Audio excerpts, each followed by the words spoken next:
নমস্কাৰ নিউজৰ বাতৰিলৈ স্বাগতম জনাই ষ্টুডিঅ'ৰ মজিয়াত মই পল দাস চাহকাজিৰ বাতৰি সাংস্কৃতিক তথা শৈক্ষিক নগৰী যোৰহাট চহৰস্থিত পুলিবৰ ৰাজযোগ প্ৰশিক্ষণ কেন্দ্ৰৰ অষ্টম বাৰ্ষিক প্ৰতিষ্ঠা দিৱসটি দিনজোৰা কাৰ্যসূচীৰে পালন কৰা হয় নিউজৰ ৰিপৰ্ট যোৰহাট পুলিবৰ ৰাজযোগ প্ৰশিক্ষণ কেন্দ্ৰৰ অষ্টম বাৰ্ষিক প্ৰতিষ্ঠা দিৱস দিনজোৰা কাৰ্যসূচীৰে পালন কৰা হয় উল্লেখযোগ্য যে প্ৰজাপিতা ব্ৰহ্মকুমাৰী ঈশ্বৰীয় বিশ্ববিদ্যালয়ৰ পশ্চিম যোৰহাটৰ পুলিবৰস্থিত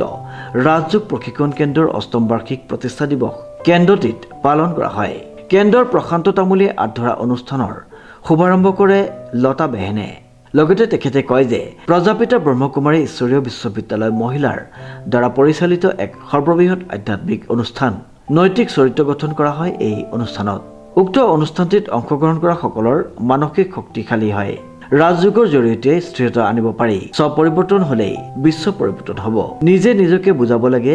ৰাজযোগে বদ অভ্যাস দূৰ কৰে শাৰীৰিক সক্ষমতা অটুট ৰাখে মানসিক সন্তুলনৰ বাবে সকলোকে ৰাজযোগ কৰিবলৈ তেওঁ আহ্বান জনায় শেৱালী বেহেনে উপস্থিত প্ৰায় হাজাৰজনক ৰাজযোগৰ অভ্যাস কৰোৱাৰ পাছত মৌচাক আৰু নতুন আৱিষ্কাৰৰ সম্পাদক শান্তনু তামুলীয়ে কয় যে ধৰ্মৰ কথা বৈজ্ঞানিক দৃষ্টিভংগীৰে বিশ্লেষণ কৰা হয় ওম পৃথিৱীৰ প্ৰথম শব্দ শান্তি ব্যক্তিগত বিশ্ব শান্তি সামূহিক শান্তিৰ বাবে সকলোৱে সংগ্ৰাম কৰি আছে আৰু থাকিব আচাৰ্য ৰোহিণী বল্লভ গোস্বামীয়ে নিৰ্দিষ্ট বক্তাৰ ভাষণত সংস্কৃতত সম্বোধন কৰি কয় যে 100 জনৰ ভিতৰত এজন বীৰ হয় 1000 জনৰ ভিতৰত এজন পণ্ডিত হয় আত্ম উপলব্ধি থকাজনেই পণ্ডিত 1 লাখত এজনহে প্ৰকৃত বক্তাৰ সৃষ্টি হয় ৰাজযোগ কেন্দ্ৰৰ অষ্টম বাৰ্ষিক প্ৰতিষ্ঠা দিৱসৰ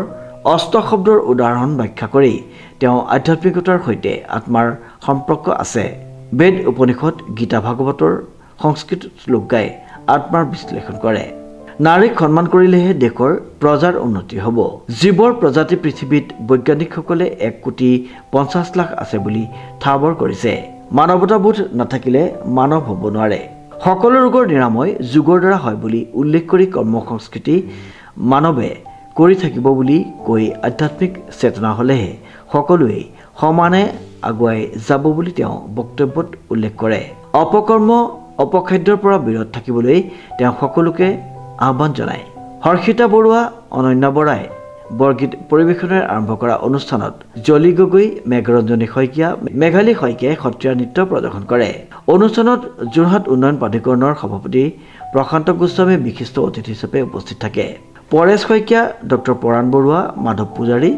ৰাজেন তামুলী অমিয়া বৰা মহন্ত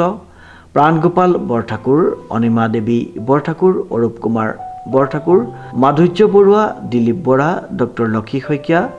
ৰঞ্জু পূজাৰী দত্ত লিলি হাজৰিকা পূৰ্ণিমা ভৰালী জ্যোতি বৰা ৰমেন শইকীয়া প্ৰমুখ্যে অঞ্চলটোৰ আৰু জিলাখনৰ বহুকেইগৰাকী ব্যক্তিক ৰাজযোগ প্ৰশিক্ষণ কেন্দ্ৰৰ তৰফৰ পৰা আদৰণি জনোৱাৰ লগতে নিৰ্দিষ্ট বক্তা আচাৰ্য ৰোহিণী বল্লভ গোস্বামীক সম্বোধনা পত্ৰ প্ৰদান কৰা হয় ৰাজযোগ প্ৰশিক্ষণ কেন্দ্ৰত অঞ্চলটোৰ লগতে জিলাখনৰ বহুসংখ্যক পুৰুষ মহিলাই প্ৰশিক্ষণ বিনামূলীয়াকৈ বিগত কেইবছৰ ধৰি গ্ৰহণ কৰি আহিছে প্ৰজাপিতা ব্ৰহ্মকুমাৰী ঈশ্বৰীয় বিশ্ববিদ্যালয় পুলিবৰ শাখাৰ আজি অষ্টম বাৰ্ষিক অনুষ্ঠানত আজি আমি গোটেই পুলিবৰবাসী গোটেই যোৰহাটবাসীক লগত লৈ আজি অনুষ্ঠানটো আয়োজন কৰিছোঁ ইতিমধ্যে আমাৰ মাজলৈ দেৰগাঁৱৰ পৰা সুপ্ৰতিষ্ঠিত সংস্কৃত পণ্ডিত আচাৰ্য ৰোহিণী বল্লভ গোস্বামী ডাঙৰীয়া আহি উপস্থিত হৈছে তেখেতৰ লগতে আমাৰ মাজত আমাৰ শ্ৰদ্ধাৰ শান্তনু তামুলী ডাঙৰীয়া যোৰহাট মূল সেৱা কেন্দ্ৰৰ ৰাজযোগিনী বি.কে. লতা বেহেনজী লগতে আমাৰ যোৰহাট ডেভেলপমেণ্ট অথৰিটিৰ সন্মানীয় সভাপতি প্ৰশান্ত গোস্বামী প্ৰমুখ্যে আমাৰ মঞ্চত আমাৰ যোৰহাট পুলিবৰ যোৰহাট পশ্চিম যোৰহাটৰ প্ৰায় 15-20 জনৰ অধিক আমাৰ সন্মানীয় অতিথি উপস্থিত আছে লগতে আজি 5 শতাধিকতকৈ অধিক মানুহ আজি আমাৰ মাজত উপস্থিত হৈ আজি অষ্টম বাৰ্ষিক অনুষ্ঠানটো আমি উদযাপন কৰিছোঁ আৰু এই অনুষ্ঠানৰ উদযাপনৰ এটাই উদ্দেশ্য হ'ল যে যি অনুষ্ঠানটোৱে সমগ্ৰ পশ্চিম জিলাৰ যি আধ্যাত্মিক সেৱাৰ কাৰণে সদায় চেষ্টা কৰি আহিছে আৰু এই সকলো উপস্থিতি আজি এইটোকে প্ৰকট কৰে যে অনুষ্ঠানটোৱে ইতিমধ্যে সমাজৰ সকলো বৰ্গলৈ সেৱা আগবঢ়াই আহিছে যাৰ কাৰণে আজি ইয়াত আমাৰ সমাজৰ সকলো বৰ্গৰ মানুহে উপস্থিত হৈছে আৰু এই অনুষ্ঠানটোৰ লগত জড়িত হোৱাৰ কাৰণে সংকল্প লৈছে নমস্কাৰ মই বিকাশ শৰ্মা পোনপ্ৰথমে আজিৰ এই ভিডিঅ' চাই থকা সকলোলৈকে মোৰ শ্ৰদ্ধা ৰক্ষা জ্ঞাপন কৰিছোঁ আজি প্ৰজাপতি ব্ৰহ্মাকুমাৰী ঈশ্বৰীয় বিশ্ববিদ্যালয়ৰ অষ্টম বাৰ্ষিক প্ৰতিষ্ঠা দিৱসত মই উপস্থিত থাকিবলৈ পাই খুবেই ভাল লাগিল আৰু ইয়াত আজি আমি প্ৰথমতে এটি বৰগীতেৰে আজি অনুষ্ঠানটি শুভাৰম্ভণি কৰি খুবেই অনুষ্ঠানটি ভাল পৰিৱেশতা গ্ৰহণ কৰিলোঁ আৰু বৰ্মাই মোক আজি অনুষ্ঠানলৈ নিমন্ত্ৰণ জনাবলৈ মই বৰ্মাক এই জেগাতে ধন্যবাদ জ্ঞাপন কৰিছোঁ আৰু দাদাহঁতৰ লগতো অনুষ্ঠানটি কৰি খুবেই ভাল লাগিল আৰু আজি অনুষ্ঠানটিলৈ মোক নিমন্ত্ৰণ জনাবলৈ মই বহুত বহুত ধন্যবাদ জ্ঞাপন কৰিছোঁ। সমীৰ ৰয়ৰ ৰিপৰ্ট নিউজ নাও।